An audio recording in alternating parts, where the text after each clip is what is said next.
Hi there. I'm Sue Downey, the TLC Caregiver Coach, and your best friend today as we're going to talk about playing screen free, keeping kids away from TV, iPads, and games when you're on the job. Are you ready? Let's jump in. Play is the work of the child. That is what any early educator will tell you. And we know it's true as well. As caregivers, we want kids playing. Kids play to learn. They learn about physical things like science and physics and building and engineering and all of those things, but they also learn lots of activities that go with books or plays that they've seen. They get their hands dirty and they feel the feeling of mud and work out the language that goes with that and all the fun things get to do them. But kids don't need a lot to play. They don't need a big setup. They don't need a huge production number. Um, they don't even need expensive toys. They mostly need time and imagination. We want kids to play. That's our job, to play with them and to get them to play. So why does a kid ask you 100 times for YouTube or Netflix or games or any of those other things, Nintendo? Um, well, it's easy. Screens are fast, they're bright, they're easy to engage with. The screens are set up to pull us in, not just kids, adults. If you're watching something on YouTube, you can watch it and the next video starts immediately after the first video ends. There's just a little break, not even 5 minutes sometimes. And what you're watching, the AI systems in YouTube and Netflix and all these things, they learn what you like and they show you more of what you like. So if you're watching a video on trains, their next video isn't going to be on Barbies or sea turtles. It's going to be on more trains. And then if you like trains, you probably like cars and trucks and it narrows your view of the world because you're watching only the things that your brain connects with. Kids often in transition times between playing one thing and playing another thing, or from going from lunch to playtime, or from nap time to awake time, those transition times are the times that they mostly ask for the screen. And we have to be planning ahead all the time to anticipate that a kid is going to ask for a screen and then have an activity ready that can help them transition into more playtime instead of screen time. So, what do kids really need during the day? Well, they need to move their bodies. They need to move their bodies a lot. Movement is one of the most important things they need. They need simple choices of activities. They need to be able to say, I would like toast or cereal this morning for breakfast. I would like to put my shoes on now um, because I want to go outside instead of cleaning up the living room. They need sensory experiences, things that will be the touch, the taste, the smell, the hear. Um, all of those sensory experiences, they need to play and learn from those experiences. And they need a lot of repetition because if you're playing dolls and the doll gets sick and you hug the doll's going to keep getting sick and you're going to keep hugging the doll. If you're building a a track for your cars. The track for the cars can be built over and over again and crash the cars, and then it builds over again. That's how kids learn, from the repetition. And they need to connect with an adult. They need to play with you and have you connected with them. That doesn't mean you're sitting on the couch and looking at your phone. That means you're engaged with their play, even if it's just asking questions and asking lots of questions about what they're doing and what they're learning and what their play is about. And last but not least, they need short activities.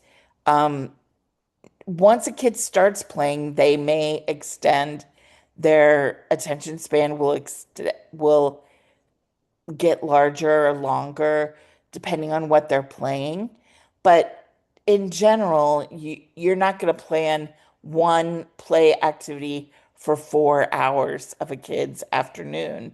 You're going to plan one every hour, or two every hour, or three every hour. Um, or you're going to have some ideas of how the kids can help you plan.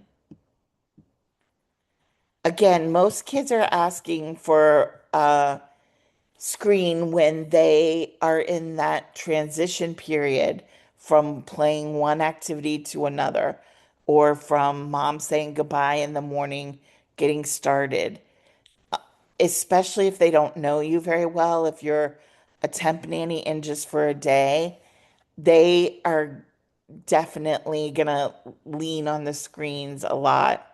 So here's some ideas of some activities that you can facilitate or suggest to do with kids that are screen free. The first one is an outdoor reset, and I love the term reset for going outdoors in my head, because changing the environment changes a lot of stimuli for the kids, and it can get a crying kid to stop crying. It can make an unhappy kid happy. It can really reset the day. So take a short walk. Um, you can collect leaves or rocks or shells depending on where you live. You can walk to a playground or swing set nearby. You can go out in their yard if they have a swing set. Swinging is so relaxing for a kid. You can play with bubbles. Bubbles are one of the best reset activities I think there is, and you should always have a small bottle of bubbles. And it doesn't matter how old the kid is. You start blowing bubbles, and the kid will get enamored of either popping them or blowing big ones, or just looking at them can be very exciting.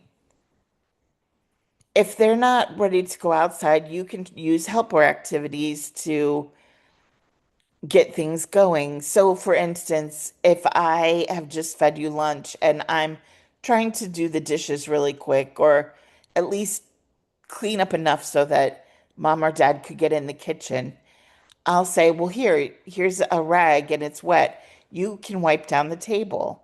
Now, they're not going to do a great job. You're going to have to do it again, probably, especially if you're working with a 2 year old or a 3 year old. But that helping activity can reset their brain, and then you start to play restaurant. Oh, well, now you've wiped down the table. Mr. and Mrs. Zoomender want to order some lunch. Why don't you take their order? Here's a pen and a paper. So you can use sorting activities to start games. You can sort socks. You can put toys in a basket. You can have kids help you sort fruits and vegetables in the kitchen, or clean out a cabinet and have them help sort. Or if you're not doing those kinds of activities, you can think of some other things that you might be doing in the home that would be great for the parents and are fun for the kids to do too. Movement, movement, movement, movement, movement. I'll say it again. Movement is so important for kids. Um, you can turn on the radio and dance and have a dance party, and you can dance to beats. Let's see how fast we can move our feet. Let's dance like cowboys. Let's dance like aliens. Let's walk around like a pig. Let's hop like kangaroos. Let's bark like dogs. Anything that you can get them to do. Playing that they're an animal or a creature or a monster, that is super fun for kids. And my other favorite thing to do to get kids moving is obstacle courses. Now, if they're little, you can just put some pillows down on the floor and have them start, or tape some shapes on the floor and play the music. And then when it stops, they have to get on a triangle or a square or a circle.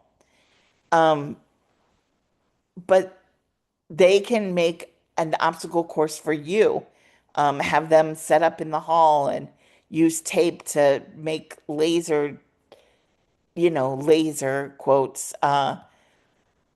in the hallway and that you have to go through. Or maybe for their friends that are next door, you can go out in the backyard and have them work out a obstacle course across the backyard.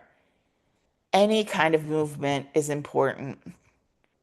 Sensory play is essentially anything that they're doing where they're going to get messy a lot of times. They're going to play in things like shaving cream and um, sand and dirt and any sort of safe household thing. And even though you're not there all the time and you might not have the materials needed for a bin, you can also always bring a baggie of rice with you. You can color the rice at home or do it with the kids and pour the rice into a bin. And then you've got a, an activity for their senses. Throw in some small toys, some spoons, some digging materials, and they can dig and they can mix things in with the sand or not. Um, it, Anything that you can get them to do where they're using their senses. And water is also easy.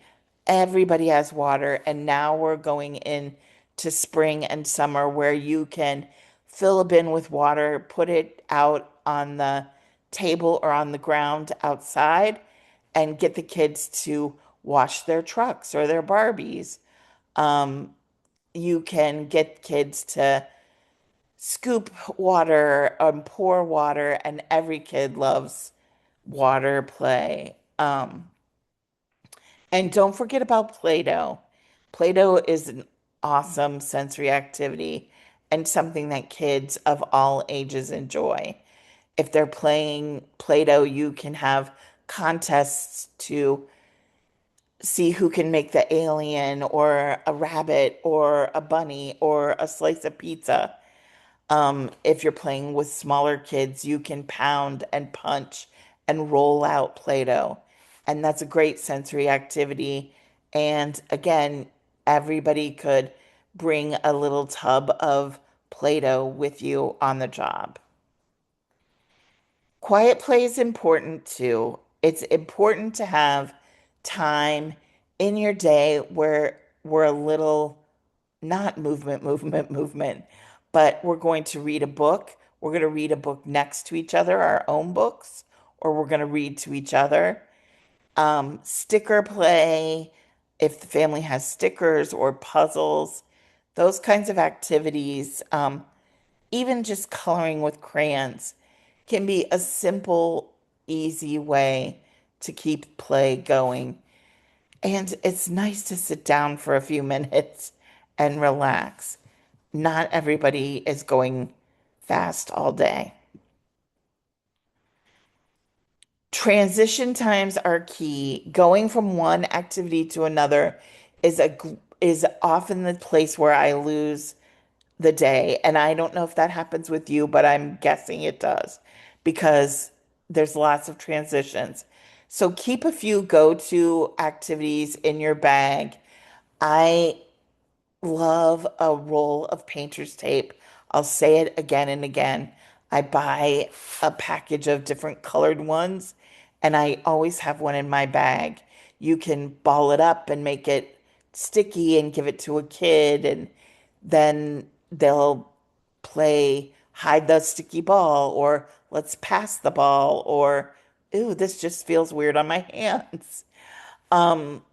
But you can also tape to the floor and to the walls. You can make letters and numbers and shapes and even just a line and have kids carry things on the line and have kids figure out what they can do with that line is a great go-to activity for all ages. And you can be very creative, and the kids can be creative. If you start out with something, they'll take it on and continue to develop different ideas of what they can do with painter's tape or with a bottle of bubbles or Play-Doh.